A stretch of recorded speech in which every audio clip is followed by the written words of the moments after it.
17, if you're ready, please go ahead and start recording.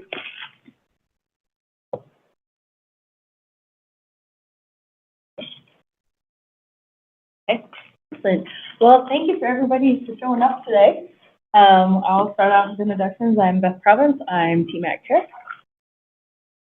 Noah Gordon, TMAC member. Ashley Kuyak, Public Works. David Keller, TMAC. Stephen Brock, Provo Police Department. Kendall Thurston, TMAC. Anna Salto, Development Services Department. Vernon Kiesler, Provo City Engineering. Hey, Shur, Provo City Engineering. And we've got a small crowd today, but hopefully that means we can go fast. Okay, our first action item is approval of minutes from our last meeting. Do we have anybody who would like to approve minutes for last meeting? So moved. Do we have a second? Perfect. Everybody in favor? Aye. Aye. That's great. Okay, our first item of agenda is the bicycle-friendly community survey results, and Vern is going to take this one. Just gonna scroll down on this graph.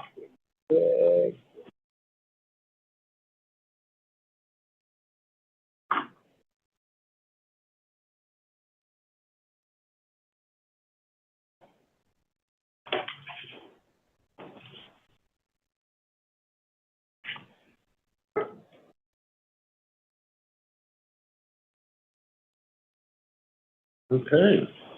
I'll just use the button. So we finally got our results from the Bicycle Friendly Community Survey from the League of American Bicyclists.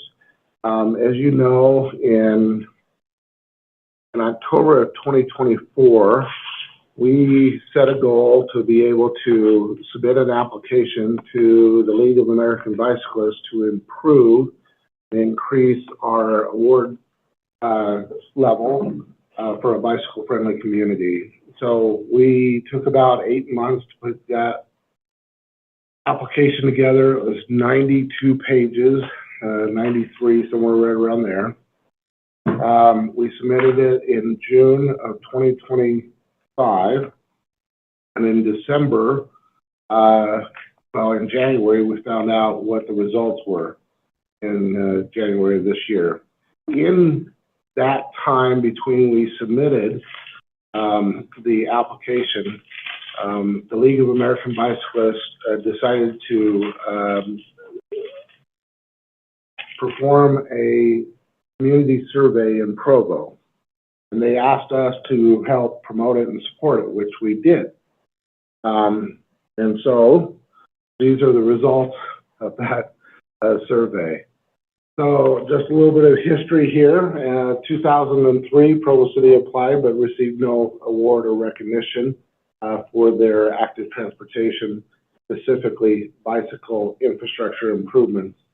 In 2012, it was submitted again, and we received a bronze award, and that award was good for 4 years.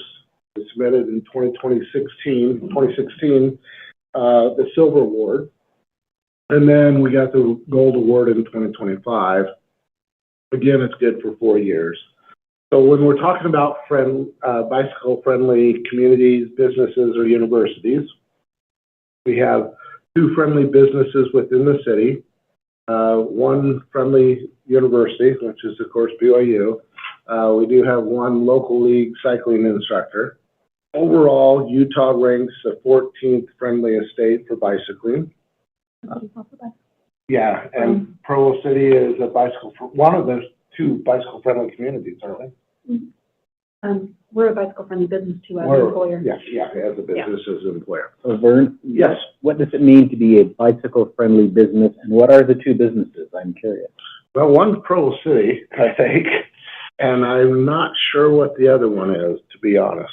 I would have to look on their website and dig that up. But they have to submit an application, and they have to have bike parking at their business. And it's more than just bike parking, and maybe even covered bike parking, if I remember correctly. And there's certain things that they maybe have showers for their employees and at the business so they can commute in and then freshen up before the work day. There's all types of little nuances that they get graded on when they submit their application. Same thing with the university or BYU.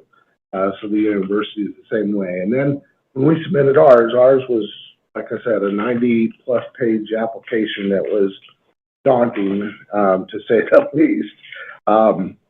So when they did the survey, 92 communities, they surveyed 92 communities, and we were the second highest response rate of any community of those. So we, second best. We received 1,326 surveys, and then of course Provo is one of 2 gold communities in Utah. The other one is Park City. Yeah, Park City. So let's get into basically the survey results. Participants were asked to select all that apply. So we had people that live here, people that work here, or people that go to school here. Some lives in a neighboring city. They might commute in or whatever, or they just got wind of it, and so they took the survey. So you can kind of see where people are at. They ride a bike here. They're actively involved in bike advocacy. There's 100 or so that's involved in that. Some involved in the statewide bike advocacy. Some live here seasonal or part-time. Our demographics, this is what they didn't originally give me when I first got the results. I had to state the reason why I wanted this data. And so I think the age cohorts were really important for us to get. And then also what was important to get as we talk about gender equality is as far as design and also for disability, we wanted those numbers. So you can kind of see our age cohorts there, 31 to 45 being the largest cohort. I was kind of thinking it might be, 22 to 30, but it's close, but it wasn't. Gender, you can see, pretty well split. 49% are the male, and then women make up, I believe, 46%. Some chose not to answer. We're affiliated with a different type. And then our disability. I thought this was interesting. About 11% said yes, they have some type of disability in that respect. And so as we think about design of our infrastructure for bikes and peds, certainly need to keep that in mind. How often do you use a bicycle? At least once a week. Almost 700 respondents said at least once a week, which is pretty healthy. Some took the survey, over 200 of them. Well, I never use a bike.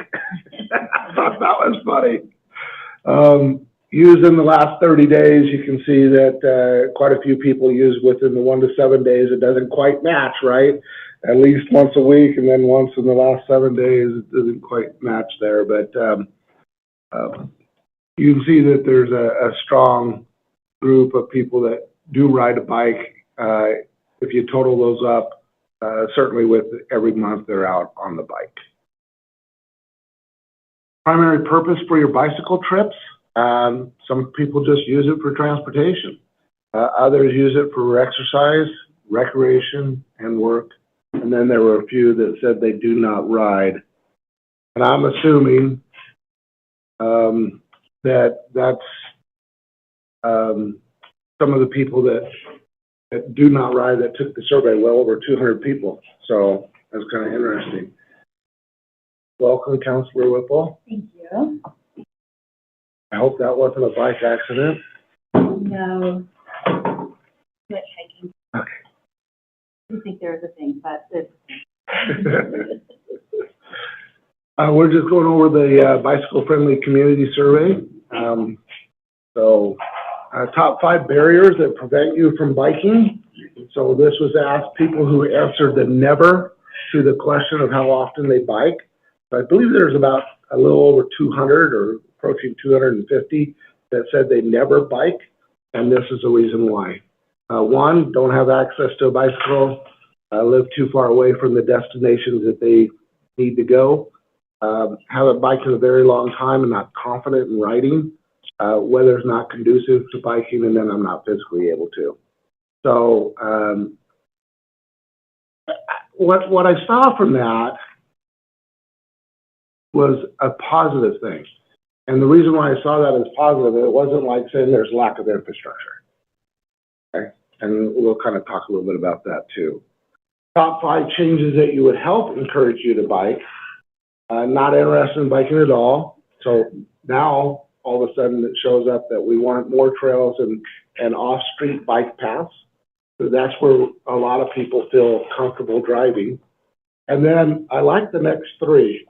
Eliminating distracted driving, slowing down car traffic, and educating drivers. All 3 of those, to me, are about the same topic, right? The same issue, fall into that same category. Have you or your kids received any bicycle safety training? This is where I think our fellow nonprofit advocacy groups are missing the boat. Look how many have no in that category in the last 5 years. Nearly 90%. We're just not seeing it taught anywhere. It's not being taught in the schools. It's not being taught at safety fairs. It's not being really promoted. So I think that would be an area of emphasis. If I were a nonprofit and I was really a bicycle advocacy group, I'd be thinking about that. I'd be looking into that. Training received in K through 12. You see what we finally did get some, but it's more than 2/3, basically not receiving any of that. I like the back to school safety fairs, and when they come down and they teach kids how to ride, they give away free helmets, they do these bike safety fairs. I really like them. Yeah, like little bicycle rodeos. Yeah. They regularly do that. Yeah, there's a couple schools that really embrace it. And the Highway Safety Office is really a good organization that helps promote some of that. Even zero fatalities will help out with educating these elementary schools. Bike has a curriculum too. Yeah, Bike Utah does have some curriculum, and that's where I think, they can't do every single school in the state, of course. They're underpowered and understaffed in that respect, but I think local advocacy for educating could improve there. Okay, let's move on to the next one. Are bike paths or bike lanes available within a 1/4 mile of where you live? So almost 2/3 have said yes, there are bike paths or paths away from the road. But then if you go to the bike lanes, look at that, 90% live within a 1/4 mile of on-street bike lanes. So that is great, but I'd really like to see how we can improve some of the bike paths away from the road too. Or do we need to convert some of these to protected bike lanes so they feel more comfortable in that respect? How satisfied are you with how this community is designed for making bike riding safe?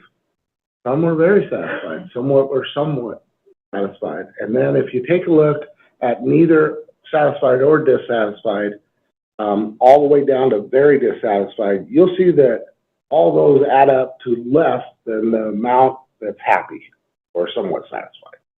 So I take that as kind of a positive thing, but also we need to continue to implement our plans and build more infrastructure.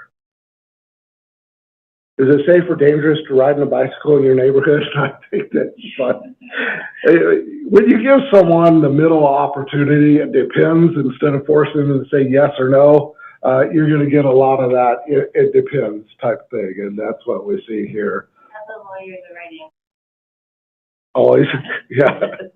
No, it depends. Yeah. You can always think of a situation that could go either way. Yeah, that's funny. Top reasons you feel it is dangerous to ride a bicycle in your neighborhood. I think these are important to realize, again, that this centers around a little bit of our traffic. Only one really says too few bike lanes or bike paths. The other 4, in my opinion, kind of relate to us as motorists, distracted drivers, or riders. So there's distracted I bicyclists was out there too. gonna say, I'd Yeah. really be interested to see this broken down between, because they said fast-moving traffic. I would really be interested to see this broken down of, are they doing it from a person who's on a pedal, man-powered bike, or are they doing this from a perspective of a person on an e-bike? Yeah. And what is the breakdown of, oh, there's fast-moving traffic, or are you talking about the cars, or are you talking about e-bikes and all of the electric stuff that's out there now that are using the bike lanes along with people on pedal bikes? I would tend to believe that this relates more to the fast-moving vehicular traffic, and the only reason I say that is because this is not a pedestrian survey. If this was a pedestrian survey, we got people that walk on our trails all the time, and then when we have bicyclists or the bicyclists with electric scoot by them really fast, it's not very Well, comfortable. the only reason I ask that is because distracted drivers / riders implies that it's more than just riders. Yeah, it is. Yeah, and it could be motorcyclists too. You know, motorcyclists can scare the heck out of someone just by revving it up. At least you hear them. Now, and that's the whole point. You know why motorcyclists do that, right? So you hear them, that they're there. They want their presence to be known so they don't get hit. That's why a lot of them do it. Right, Steve? Yep. Okay. It's also a matter of pride. Steve and I both ride motorcycles, so. I just want you guys to know how cool I am usually. If you spent $2,000 on those, Well cared for, the noise goes along with that too. I see pedestrians, most people see pedestrians, I see willing observers of my awesome. Can we get that in a minute? you're very proud of the new Harley pipes they've converted on their bikes, right? Or the lack thereof, yes. Okay, top 3 recommendations to become more bicycle friendly. More protected or separated bike infrastructure. Better driver behavior through education and enforcement. And then finally, a connected continuous bike network. And a connected continuous bike network is a reflection on the region, not necessarily just Provo by itself. So for me, it's the Provo-Orem region, although we're doing a study right now to connect Springville, and we're going to be doing another study, it sounds like, with the Lake Authority and MAG to look at the extension of the lake and Utah County, so the Lakeview Trail going south through Springville and Spanish Fork. Top 3 hazards or barriers that should be addressed immediately. So this is education of drivers. This is a common theme throughout this survey, is that bicyclists are feeling unsafe because of the distracted driving behavior. So unprotected or missing bike infrastructure, that's why I like to get those connected. Protected is another story. There's the protected bike lanes that we have on Cougar are, people like them and people hate them. There's not really anybody in between. Even bicyclists themselves will tell me, I don't like it, or I love it. Even them themselves are saying, hey, it's as controversial as a driver. And then obstructions of maintenance, and I think that's a common theme with rocks and tires, and just, we see it all over the interstate, and we do a better job with the maintenance and getting rid of some of the obstructions. Top 3 community efforts that are deserve of praise. The bike trails in off-street. I mean, people love the Provo River Trail. It's a gem. We're happy to have it. I wish we had more of it along the river, but that's what we have. Bike lanes and protected infrastructure like Cougar Boulevard. Again, this is coming from the people that took the survey. And then Bike Walk Provo and community programs. And we love our advocacy groups because they help fulfill needs that as a city we don't fulfill, right? They help with, and we got to continue to see our Provo Bike Hub get up and running again, because they do things that help us as a community with giving away bikes, teaching how to repair bikes, teaching bike safety, and quite frankly, employing a few people too. So there's some positive things there that we need to make sure that particular advocacy group continues for. Top 3 other comments and feedback: feeling unsafe due to driver behavior. I think we know that that's a pretty common theme. Strong divide between bike support and car first perspectives. And that is not a Provo or a Utah thing. That is a nationwide thing. And the upcoming transportation bill, they are trying to prohibit all funding for bicyclists and active transportation in that bill. And that would be wrong. That would set us back. What bill? So every 5 or 6 years, the transportation surface transportation bill comes along. And State level? at the federal level. And it will come out probably in September, October timeframe of this year. And there are reports that they are going to be roadway centric instead of what we've seen in the past couple of bills where we have support for both bicycle infrastructure and petty infrastructure.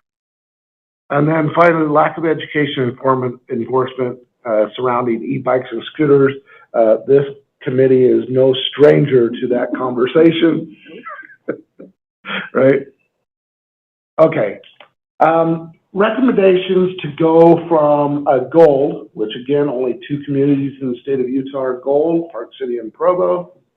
And if we want to go to platinum, these are some of the recommendations, and they all have budgetary constraints for the most part. And you know, I can argue a couple of those we need to do. And a couple of those I could argue we're doing great by this being a shared responsibility across departments of the city as opposed to one full-time paid bicycle program manager. So that's some of the recommendations they gave us. And it's in our report card that they give us as feedback. Overall, I'm really happy and excited that we went from silver to gold. I think it's a real feather in the cap of Provo City. Just so you know, since that time, I've been asked to participate in 2 webinars because we went from silver to gold, which I have done. And next week, 20 people were invited to a international symposium being held in Detroit next Wednesday and Thursday. 20 people across the country that deal with transportation mobility in their communities. And I was selected as one of those. I didn't put in for it, but we got selected. And it's because of all the things that we have here. People don't realize we have a world-class rail system, both on the freight side, but more importantly, on the commuter rail side. We have a world-class BRT system. Before COVID, it was the 2nd highest ridership in the country. Only Portland was beating this out. And then we have done so well with our bike and active transportation infrastructure that we put forth and have built. And so, not to mention some of the freight and some of that other stuff that we get nationally recognized for. You have a great transportation system, you're going to have a great economy. And just yesterday I heard that we were for the 19th year in a row, Utah has the best economic outlook of any state in the country. Transportation has a lot to do with that. Okay, comments, questions, suggestions. I presented this in front of TMAC. You guys are the first ones to see it. It goes to City Council work session if they want it. I think I submitted it today. And then it will go to, I'm presented in front of Bike Walk on May 7th at their meeting, their monthly coordination meeting. I'm going to make a comment, but I'm going to make a comment probably more towards my neighborhood service versus TMAC service. When we were talking about the Southwest Provo plan, we talked about integrating trails inside communities in the Southwest and that was kind of knocked down, unfortunately. But I think it's going to be up to the city council whether they want to change policies and developments, building developments and building out, especially in an area like Southwest Provo, to be able to add these bike lanes and bike-friendly communities that would be separated from the main traffic lanes and be able to up that active transportation in that area. Yeah, and I can let you know, in our review, both Development Services and Public Works get together every Monday and Wednesday and we review projects. There's a subdivision coming in, and first thing we said, right? Hey, that's a waterway, and you need to develop bike trails along that waterway. So I think I'm happy to hear that, actually. not only is staff very cognitive of that, but so is the Planning Commission and City Council. I've seen nothing but, hey, if you're going to do this, you need to add that. So I've just been impressed with the Planning Commission and City Council being very aware of these types of developments and getting them off with just the collectors, right? Having the neighborhood bikeways. Thoughts? And we've got a couple council members here, TMAC members. Again, we were the second best in the country for having the most responses. And I think that said a lot of what, Joseph's not here today, but Joseph and I immediately ordered 40 signs. We got the council, we got the mayor's office, we got everybody tweeting it out or posting it on social media. And then we went out along the trail. I think we placed 40 or 50, garage sale political signs all over along the trails, BYU campus. By the way, we could only locate about 25 of them when we went to pick them up a month later. So really, really happy about that. And I think that says a lot of Provo residents who want to be heard. And they certainly have been with that survey. Were they all Provo residents? Is that controlled or no? They weren't all Provo residents. In fact, did they do it more than once? I don't think they were allowed to do it more than once. I can't remember, but we'll go back to the survey itself. Where is that? I think it's even further back. Was that it right there? Participants were asked to select all that apply, and you can see that there were some that lives in a neighboring city, some work or go to school here. So that's kind of that. So if you think this is valuable, we just put it in for a work session for 5-10 minute presentation of you, the rest of the members.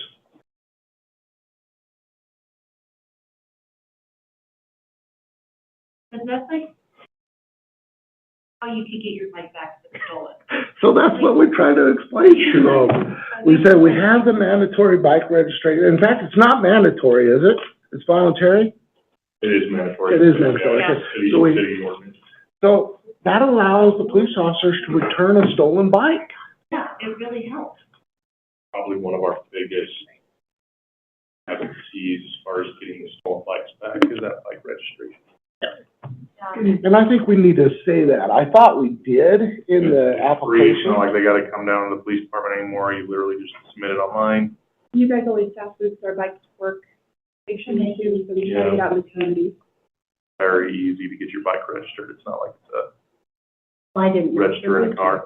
No, register your bike, because if it gets stolen, your odds of getting it back are much, much higher if it's been registered. And how much does it cost? Is it free? Free. It's free. It's free. As long as it says free, we should be able to make that argument, Yeah. Counselor. Yeah. Okay? And I think $1, but bike walk encourages people to do that, so we just need to. It's education, it's back to education. Yeah. Okay. Anyway, I Can you didn't show like that pie chart again that showed why people are bicycling? I thought it said 0% for work. And, Go back. Is it before this one? is that one I think right? Thank you. Okay. It's a pie chart? Yeah, there we There go. you It says 0% for work, is that legit? Transportation, Primary- transportation. I to think and they from work. probably included a transportation, so that would be a survey question. Thinking like, are you a bike cop? ride a bike for work. No, I think we don't know what's driving to work. It just seems, I understand, like, is it like in New York, right, they use bicyclists to deliver packages and stuff like that? Oh, Is it somebody that rides a bike for their job? Yeah, I think it's primary purpose, so we don't have too many people I've delivering never packages really seen in it, mail. not a ton of. We don't have a ton of Door Dashers on bikes here. Mm. Really, in higher density cities, they're there. I'm sure it's Yeah. super popular, right, in Money. these cities. nothing. Anything else anybody wanted to see? And is this correct? I just did, of course, Google Gemini is not the source of all truth, as I've discovered, but there are no platinum level bicycle communities in Utah. There's only 3 countrywide, is what it says. That is correct. Fort Collins became a platinum level community this year, this go around with us, and Boulder lost their platinum community because they didn't stay up and submit. They didn't resubmit. And, They probably haven't degraded their services, they just didn't do it. that is correct. And that's kind of a challenge, you know, with this, because it does take a considerable effort to put forth. That's money, right? I mean, that's. Yeah. Yeah, it's too bad you That can't just say, we're still here, and like skip the paperwork. I know. Put it this way, with the amount of work that we put forth and the amount of funding that we were able to prove that we put forth on active transportation over the last 5 years, if we would have received a silver status award, I would have recommended that we're done with the League of American Bicyclists. Just because if you can't get it investing 21 million over the last 5 years, how do you get it, right? And so, but they came through, and I'm all supportive. Like I said, they've asked me to participate in a couple webinars now, and I'm totally supportive, and their colleagues are very professional. And in fact, I've been asked now to help review other people's applications and be able to provide feedback. And one of the things I'm going to provide feedback is those 2 items that we just talked about. One is the bike registration, and the other one is 1 full-time person. As I honestly don't believe that 1 full-time program manager is going to be able to do all that all the departments participate in bike infrastructure.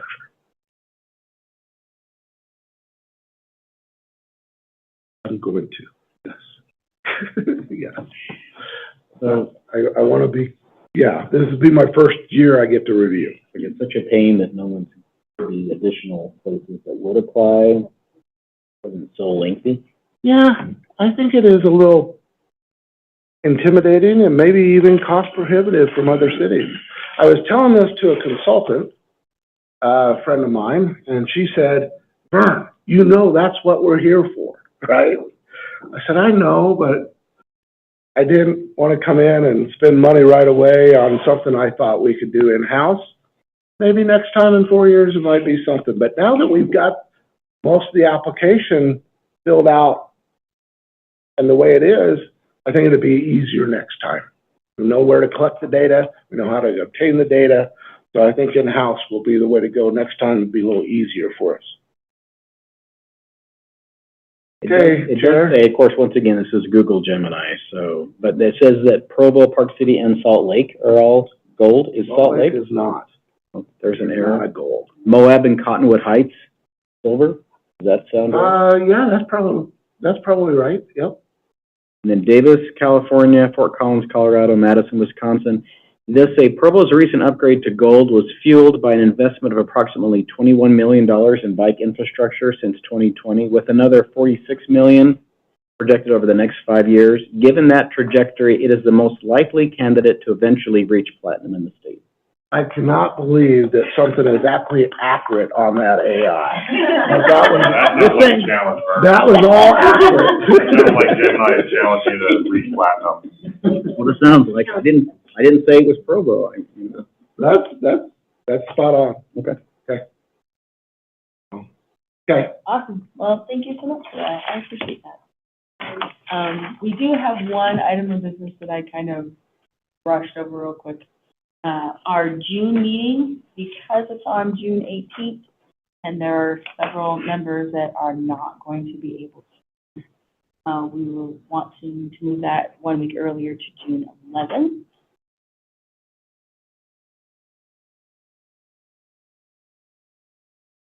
To say yes, that's a good thing. No, do I have to? There's June 11th, and was there a reason we didn't also explore June 25th? I would like not, because that is 5 days before my daughter's wedding. Okay, I understand.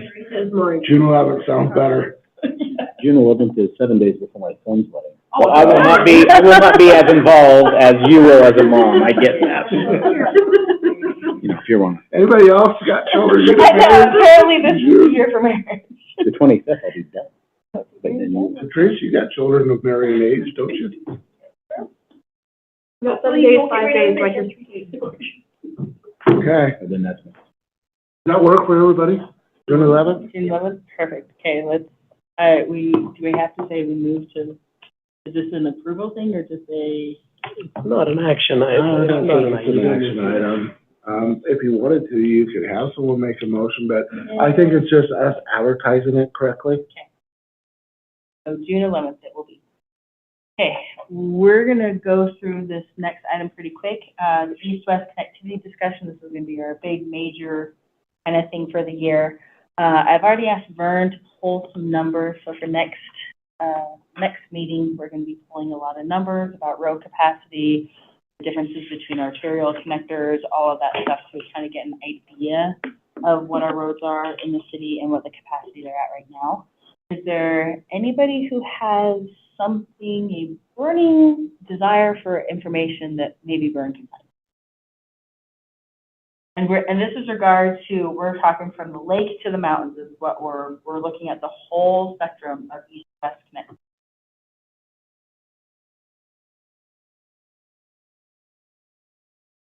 So what she's asked me to put together, just so you're aware, we'll go over the functional classification of our street system. So we'll talk about locals, collectors, and arterials. With that, we'll talk about the cross sections that correspond equally to the local collectors and arterials if they were being built today. Standards have changed since 1849. And then we will look at some volumes of our east-west connections, a few north-south, but mostly east-west, and we'll look at volume to capacity ratios. So it's important to maybe look at, and these will be pre-numbers prior to the 820 North Bridge and 820 North closing. So we'll have some pretty good numbers from 2023. And then we'll talk about that capacity, and you guys can kind of look at that and really start to say, well, geez, if we're at this much percentage capacity already on the roadways, where's our next east-west connectivity? We all know the barriers, right? We got the river, we got I-15, we got the railroad tracks, just to name a few. I've kind of also asked them to look at how easy it is to get to university and then the time from university to the freeway, since that's a regional transportation hub, and university is one of our major hubs also. So we can get to university, how long does it take to get from university to the freeway? So we have major routes of commuting and everything that affects our people coming in and going out. Yeah, University Avenue, Okay. sorry, not Parkway. Oh, I was wondering if you're saying G University, like. Oh, BYU. yeah, no.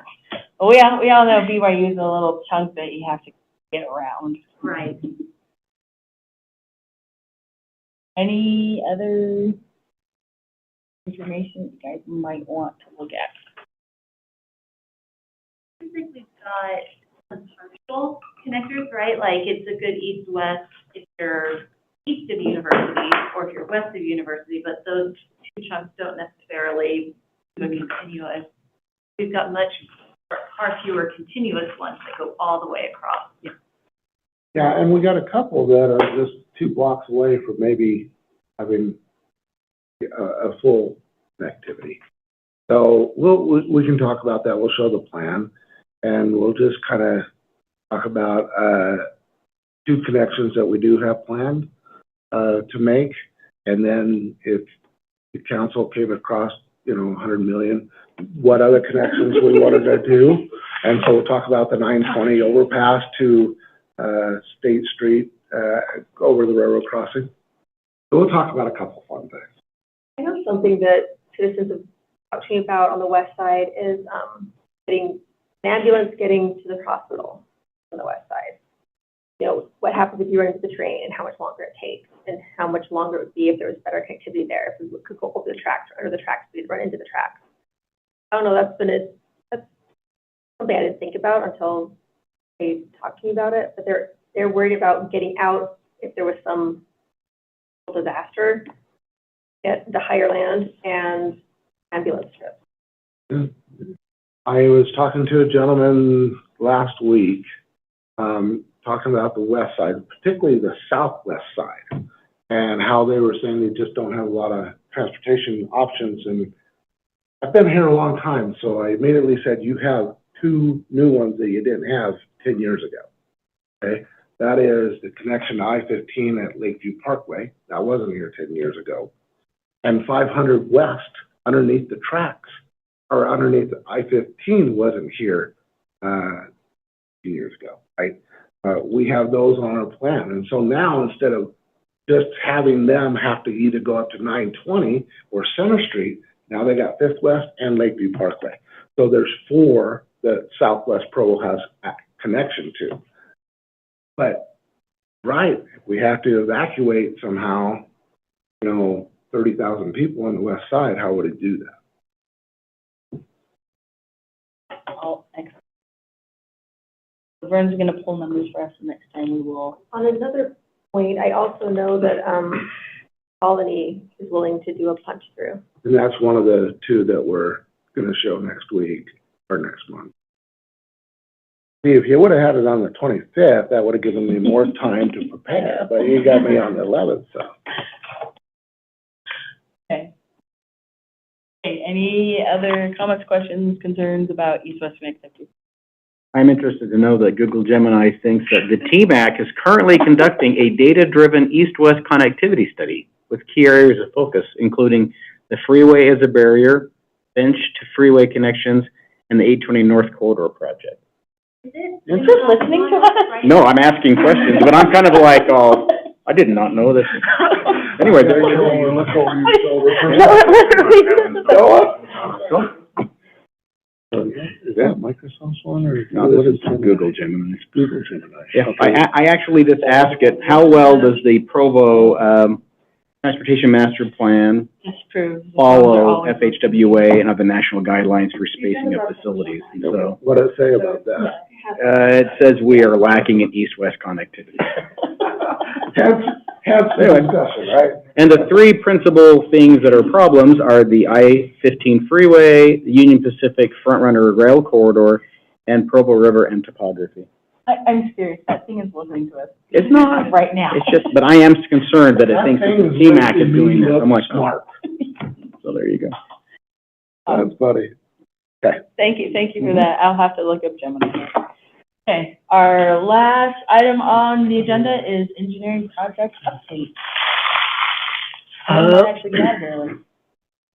Yeah, engineering project updates. I don't have a official presentation that I'm gonna pull up, but what I'm gonna do is, in fact, I should go. 2 weeks ago, I was invited as a guest speaker for one of the classes of Professor McFarland, who is out of country.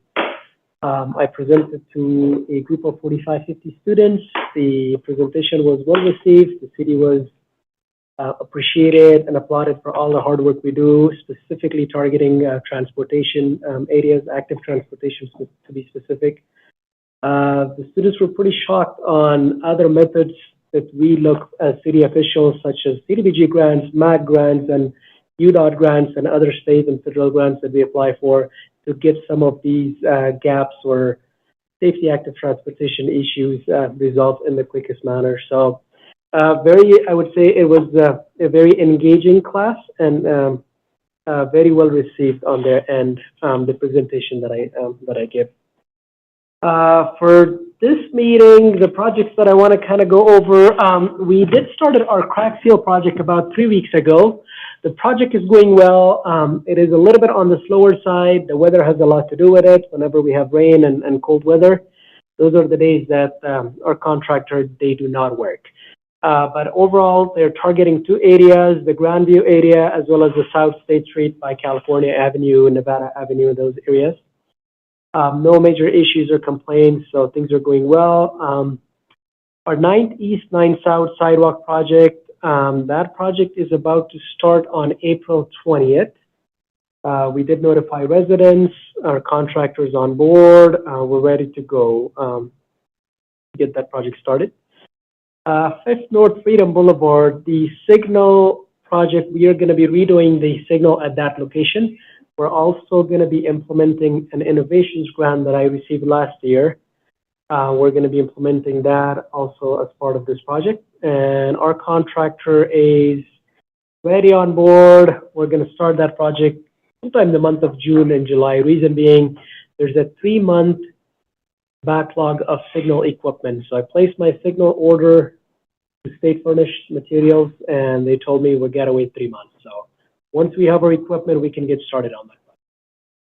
Our 2 CDBG projects, we had our pre-construction today, this morning, and we're going to start those 2 projects on April 27th.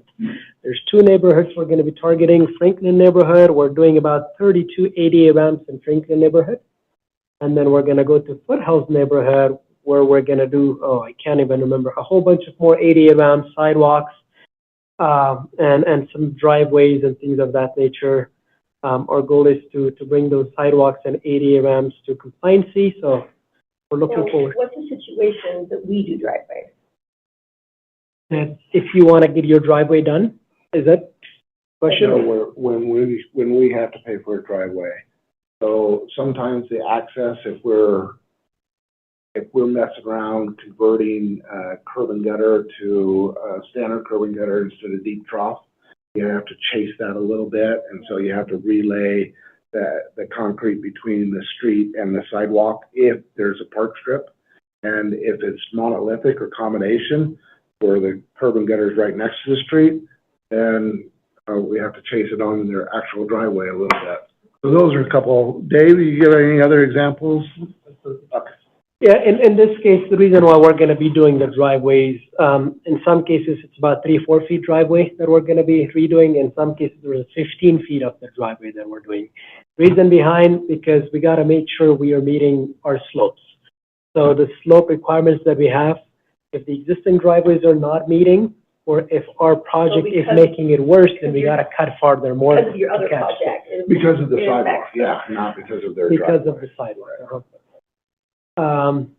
Yeah, I mean, those people, those residents, they're excited. They're going to get some part of their driveway is going to be brand new, and I'm all up for it. I mean, if it's part of our project, we have to do it. We can't make their situation worse than what it is. So, those are some of the projects. We have a whole lot of other projects as a city that we're doing. Some of them are currently speaking. They are out to bid. We haven't had a contractor hired. A couple of them, we do have contractors hired, but we don't have an exact date to get them started. So as we know more information and details on those, most likely in the next month or 2, we'll be able to give you information on the other ones too. That's it. The next one is... Okay, I'll bring up that presentation. Presentation, sure. Or you can show the video, the other, the one that Avenue put together first. Got 3 little videos today. I thought this was going to be released tomorrow, but evidently Beth busted my bubble when she said she's already seen it. I guess it was released today or yesterday? Yesterday night. Yesterday.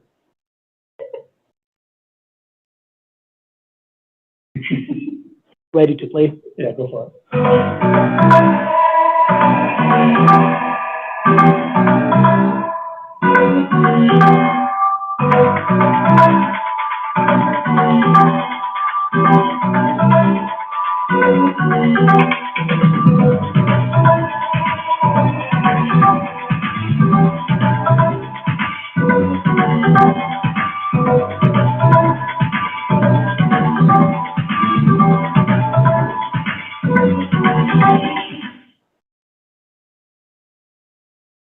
quick and short for social Dave, did media. you compose the music? I did, that was, yeah, handmade. Very nice. Yeah, thank you. Yeah. Is that commercially available? It is, yeah. And then I've just got a couple of, non-music. I didn't have time to write 3 songs, you know. So, we can go to the next slide.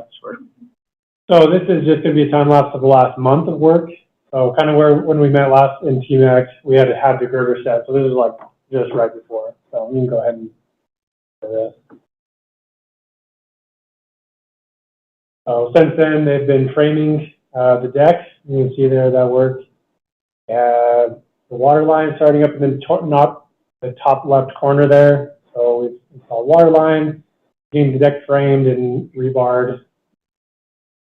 Water line, like existing water that was going under the bridge before? Well, it would go through the bridge, the new bridge, so we were relocating essentially.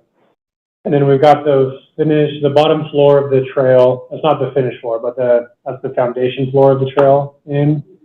And then another abutment wall poured, the wing walls there. So, yeah, we're making progress. So on schedule to open for the 4th? Mm-hmm. Good. You can go to the next slide there. And this is the whole project since November.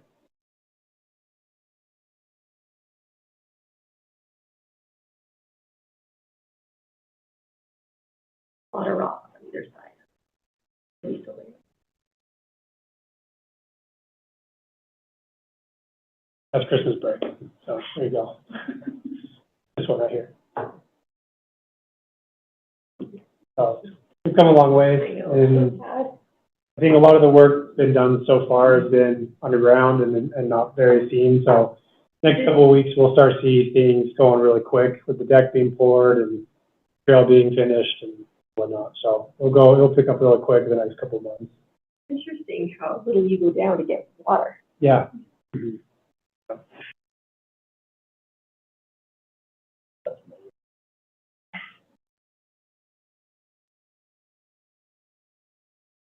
How much wider is the trail than it was? It is wider, right? It is. I think it's like 4 or 5 feet wider.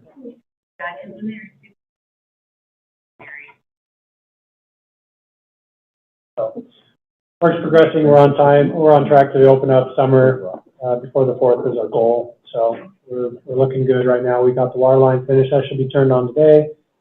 Then we'll get storm drain and start grading the road. So you'll see quite a bit of surface work around the bridge. The bridge has still got some time to go, but the utility and surface work around will start picking up here.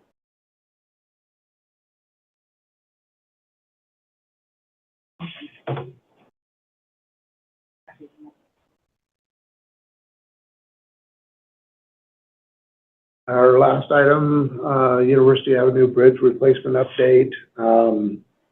They were running, our, what's it called? Ramming through our big pipe, casing. We were boring the casing. We're pushing through our casing and we hit something. Contractor hit something.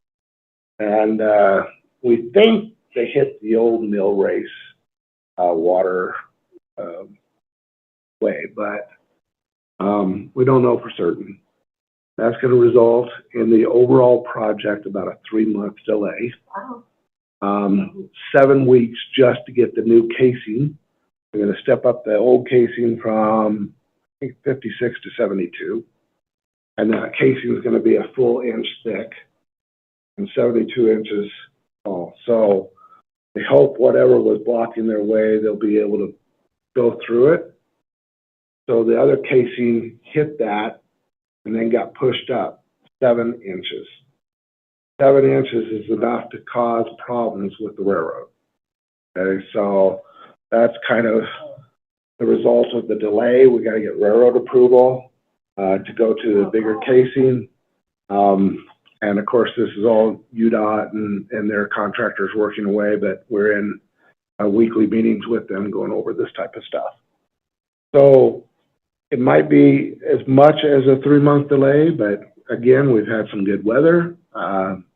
We're hoping they can make some of that up. That's kind of where we're at on that.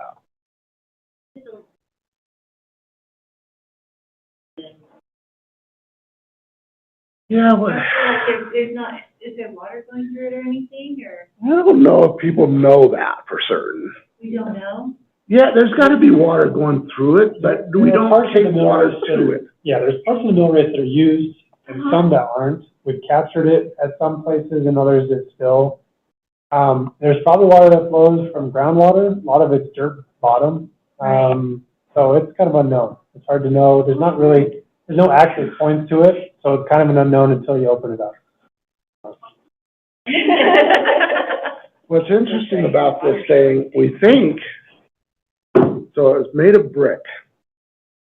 And the bottom is brick and the two sides are brick. And then supposedly it has an arch brick cover to it, which is amazing. If this thing was above ground, it would be historic. We couldn't touch it. But because it's below ground and no one sees it, I think we're okay to move forward. So anyway, that's where we're at. It's just, yeah, it is what it is. We don't put water into it anymore, like David said. We think we've captured. Parts of it we do. Okay. I think we've captured a lot of, but it's more down this way, right? That we put water. Yeah. Okay. So, kind of interesting. So. One of those moments. It is. I mean, it was just like Danielle's project 2 years ago when we were tearing up First West and a little bit of 6 South. That 6 feet down, there's the railroad tracks. Yeah. So rail, ties, the whole bit. That was kind of funny. So, yeah. Yeah. Open discussion and closed discussion. I think that's all. That's all I want to say. Thank you so much, and we will adjourn. Thank you. Are there any?